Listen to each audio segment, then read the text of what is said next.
이제 말씀 전해야 되죠. 이 시간은 아버지의 은혜와 우리의 신앙이란 제목으로 여러분과 하나님의 말씀을 나누고자 합니다. 오늘 본문 말씀은 예수님께서 비유로 하신 말씀입니다. 그리스도인들이라면 모두가 아는 탕자 이야기죠. 흔히 이 탕자의 비유를 하나님 아버지의 사랑, 하나님 아버지가 우리를 향하신 긍휼, 그냥 막연하게 하나님이 우리를 너무 사랑하는구나라고만 하고만 막연하게 알고 있는 경우가 많은데요. 네, 맞는 말입니다. 우리 하나님의 자비롭고 은혜로우심이 얼마나 깊고 넓고 큰지 측량할 수 없는 그 하나님의 사랑을 잘 드러내고 있는 말씀입니다. 근데 여기에 덧붙여서 그러면 우리의 신앙은 어떻게 해야 될까 하는 이 부분을 저는 오늘 여러분과 함께 나누고자 합니다. 오늘 말씀의 주인공 둘째 아들 참 배은망덕한 자식이죠. 오늘 본문 15장 12절 말씀 중 재산이라는 의미는 지금 저희가 사는 이 시대가 아니라 이 당시 시대의 문화로 보면 부모가 죽기 직전에 나눠주는 게 재산의 상속 개념이었어요. 근데 이 작은 아들이 아버지가 죽을 기한이 아직 멀었는데도 불구하고 버르장머리 없이 아버지의 재산의 일부를 지금 당장 달라고 요구하고 있는 겁니다. 또 당시에 아버지가 돌아가신 후 재산을 상속받으면 생전보다 더 많이 받을 수 있었어요. 근데 어리석게도 이 둘째 아들은 참지 못하고 당장 재산을 저한테 주십시오라고 재촉하고 있는 거예요. 도대체 이 작은 아들은 왜 이렇게 성급하게 자신의 재산을 요구했을까요? 이유는 당장 빨리 아버지를 떠나고 싶은 강력한 욕구 때문이었어요. 내 멋대로 살고자 하는 그런 마음이었습니다. 아버지 안에 있는 게 답답하고 아버지에게 순종하는 것도 피곤하고 나는 내 마음대로 내 멋대로 하고 싶은데 아버지 안에 있으니 싫었던 겁니다. 아버지가 죽은 후에 물려받아야 할 질서를 무너뜨릴 만큼 강한 자기의 자아, 자기밖에 모르는 자기중심적인 모습을 보여주고 있는 거예요. 아버지에 대한 이런 태도는 그 당시에 이 고대 중동입니다. 지금 우리가 살고 있는 시대가 아니라 그 당시의 문화의 배경에서는 돌로 쳐 맞아 죽었어야 됐어요. 그렇지만 아버지는 그렇게 갚아주지 않고 묵묵히 아들의 요구를 들어줍니다. 오래 참으시고 그리고 한없이 기다리는 아버지의 성품, 우리 하나님 아버지가 죄 많은 우리를 향하신 그 긍휼한 마음이 반영된 것인데요. 여러분, 구약의 이스라엘 백성들을 보면 하나님이 얼마나 참아주시고 기다려주시고 인내해주시는지 우리는 어느 권이나 어느 구절들을 봐도 쉽게 알아낼 수가 있습니다. 구약에 보면 하나님께서 저주해버리겠다 그렇게 곧바로 선언하시고 그 다음에 바로 용서하세요. 내가 그래도 어떻게 너희들을 치겠냐 하시고요. 자신의 거룩한 속성, 하나님이 하시겠다라고 하면 반드시 해야 되는 그 속성을 하나님께서 뒤집어지고 이스라엘 백성들을 용납하여 주십니다. 이처럼 하나님께서는 우리를 향해서도 이러한 용납하심과 긍휼한 마음으로 바라보신다는 것을 알기 원합니다. 우리의 죄악된 본성을 통해 우리가 하나님께 벗어나 우리의 정욕과 욕심과 또한 음란과 무자비함을 일삼아 자기중심적인 삶을 살려고 발버둥 치더라도 하나님께 이기적인 기도나 소원을 요구한다 하더라도 하나님께서는 이 탕자에게 자비를 베풀었던 아버지와 같이 우리에 대해서 참아주신다는 겁니다. 자, 이제 둘째 아들이 아버지를 떠납니다. 얼마나 기쁜 마음으로 떠났을까요? 내 마음대로 살고 싶어하는 그 욕구를 가지고요.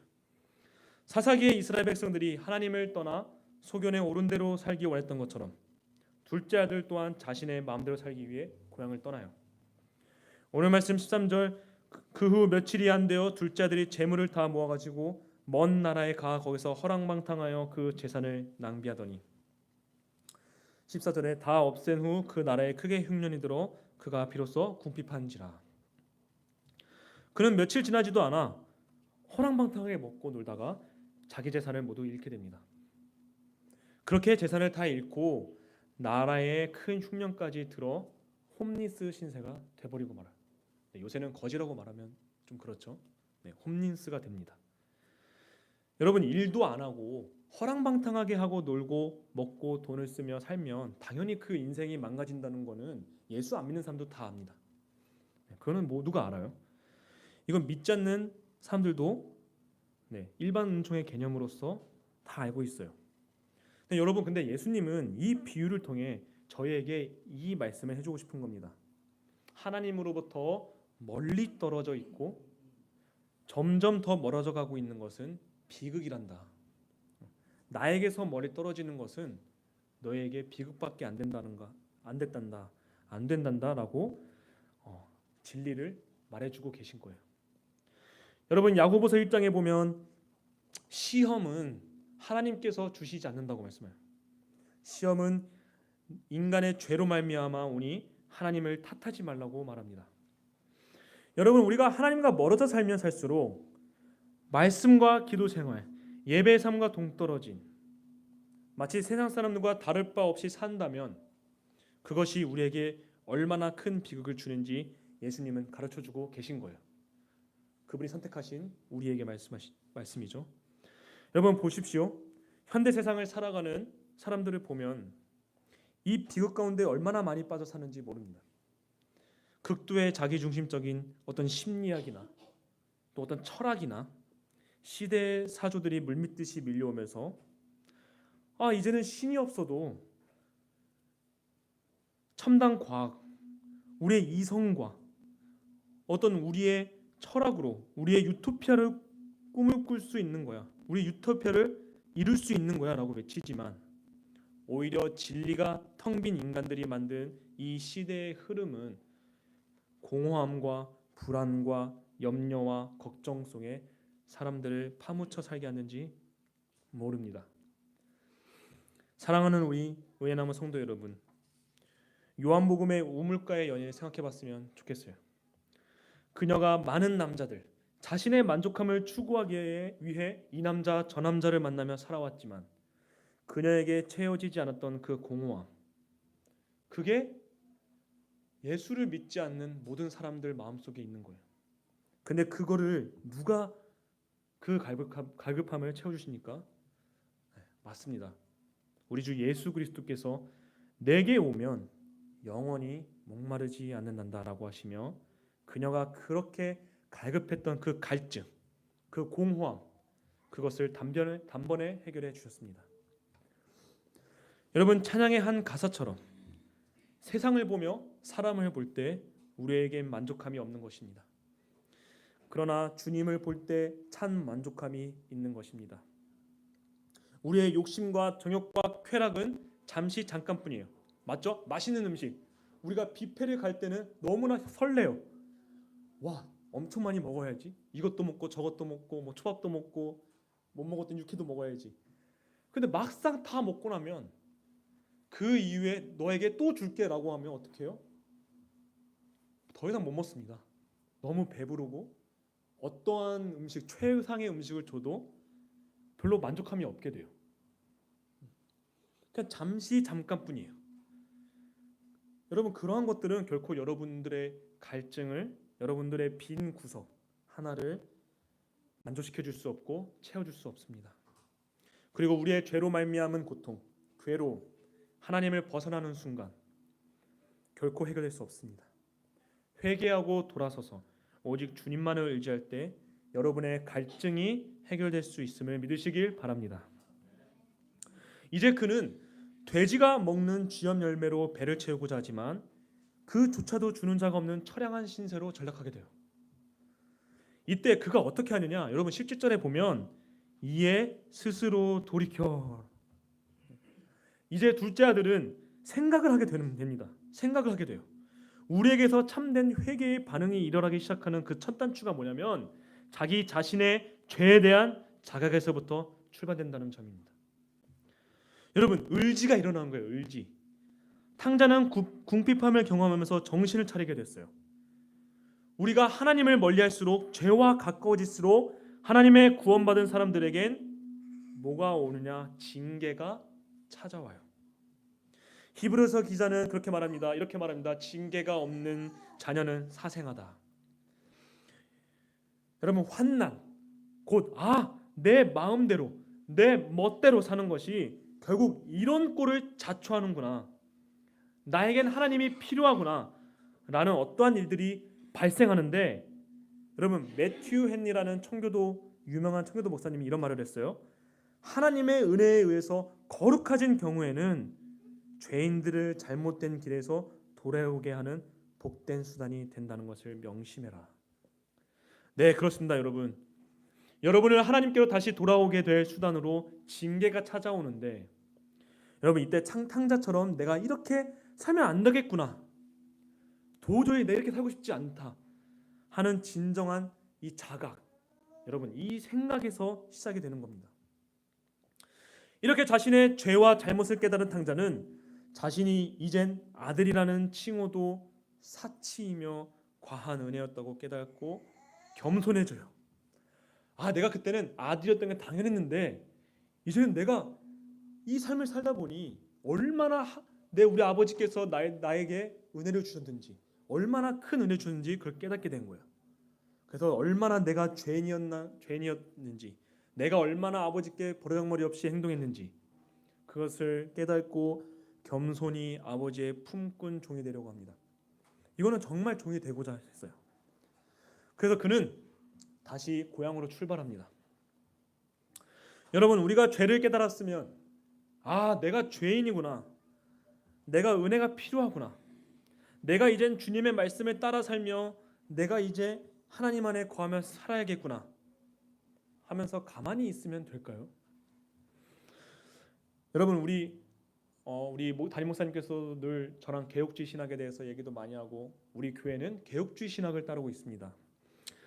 여러분 가장 중요한 게 뭐냐면 칭의라는 교리예요. 여러분 우리는 칭의가 됐어요. 이미 우리는 믿음으로 말미암아 구원 받았어요. 탕자처럼. 그러니까 아버지의 아들로부터 시작하잖아요. 저희는 오직 은혜로 구원 받았습니다. 여러분 근데 칭의에는 항상 성화가 붙어 있어요. 여러분 되게 유명한 폴 워셔 목사님이 이렇게 말해요. 그분의 회심이라는 책에서 믿음으로 의롭다 하심을 받는다는 교리는 큰 위로가 되는 위대한 교리지만 그리스도인의 삶에는 칭의만 존재하는 것이 아니다. 그리스도인은 점진적인 성화의 사역을 통해 차츰 그리스도의 형상으로 변화되어야 한다. 여러분 칭의는 성화를 가능하게 하고 성화는 칭의의 증거다라고 말을 해요. 여러분 비로소 탕자가 아버지의 아들이라는 게 얼마나 복된 것인지 깨닫고 나서 그는 행동하기 시작해요. 다시 돌아가는 거예요. 회개하고 반성하며 진정한 겸손한 마음으로 아버지께 돌아갑니다. 폴 워셔 목사님 말씀처럼 성화는 칭의의 증거가 됩니다. 여러분 이것이 열매입니다. 요즘 많은 자칭 그리스도인들이 이미 구원받았으니 난 대충 살아야지, 어차피 대충 살아도 천국 갈 거야, 나는 죄인이니까, 반대로는 어차피 나는 죄인이니까 선하게 못 살아, 예수님은 선하셔, 그러니까 좋은 분이기 때문에 어떻게든 나를 구원하실 거야, 이해해 주시겠지라고 생각을 해요. 그러나 여러분 이런 기독교는 없습니다. 칭의의 증거인 성화가 우리의 삶 속에서 나와야 합니다.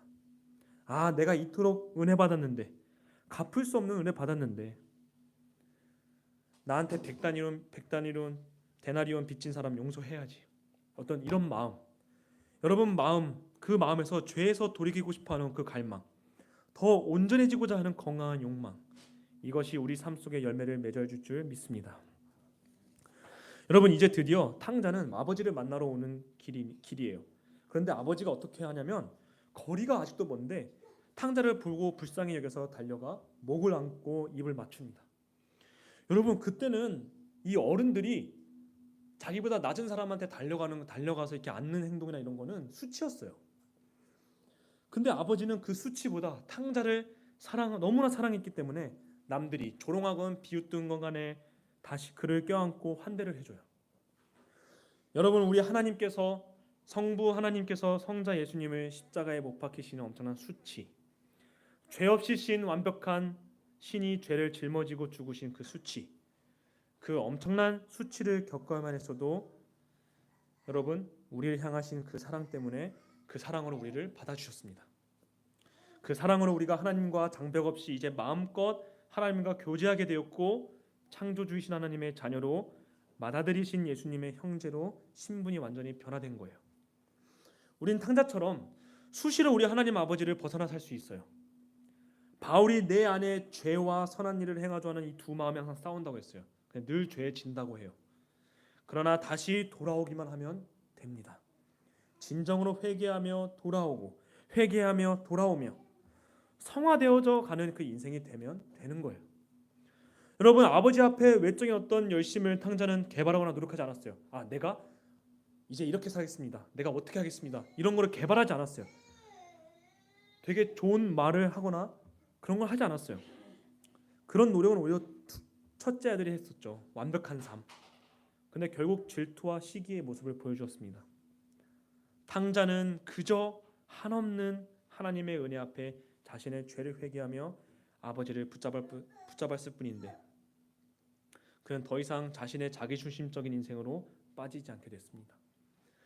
이제 그는 그 아버지 안에서 머무는 것이 얼마나 복된 건지 깨달았기 때문이에요. 사랑하는 여러분, 이것이 바로 우리가 예수님과 저희의 연합입니다. 여러분, 내 노력, 열심, 결단이 아니라 예수님을 붙잡으면 우리가 그 안에 거하게 되고 성령님께서 조명해 주셔서 어느 순간 우리는 죄와는 멀어진 삶을 살게 되는 거예요. 여러분, 놀라운 신비 아닙니까? 여러분과 제가 지금 그리스도와 연합됐다는 거예요. 예수를 믿는 순간. 아멘. 이 그리스도 안에 거할 때 비로소 저와 여러분은 돌아온 탕자와 같이 어떤 정죄와 함 없이 참 행복을 누리는 삶을 살게 될 것입니다. 여러분, 이 역설적인 그리스도인의 행복, 여러분, 죄를 회개하고 돌이키고 하나님께 돌아올 때 그분 안에서 거할 때 누리는 진정한 행복, 여러분, 이 돌아온 탕자의 기쁨을 여러분도 매 순간마다 누리시기를 축복합니다. 여러분, 이제 말씀을 마무리하고자 합니다. 하나님 아버지의 극진한 사랑, 여러분, 당연합니다. 그러나 우리의 죄성은 하나님을 멀리하고자 하고 그분 안에 거하는 걸 거부하고자 합니다. 언제요? 세상을 사랑하게 될 때, 내 자아가 말씀보다 앞서 나갈 때 그렇습니다. 그럴 때 우린 우리의 시험에 걸려 넘어져 버리게 됩니다. 그때 우리가 하나님께 돌아오게 된다면,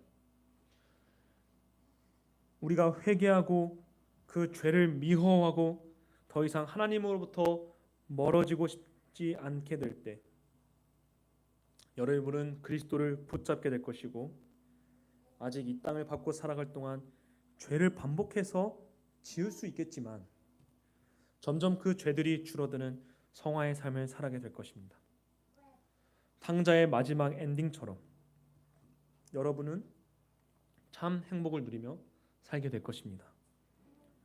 그러니 여러분의 삶이 고달프고 힘들 때, 여러분 삶의 여러 역경들과 고민들이 찾아올 때마다 항상 하나님과의 관계를 먼저 본능적으로 생각하고 기도와 말씀으로 주님과의 관계를 회복하시길 바랍니다.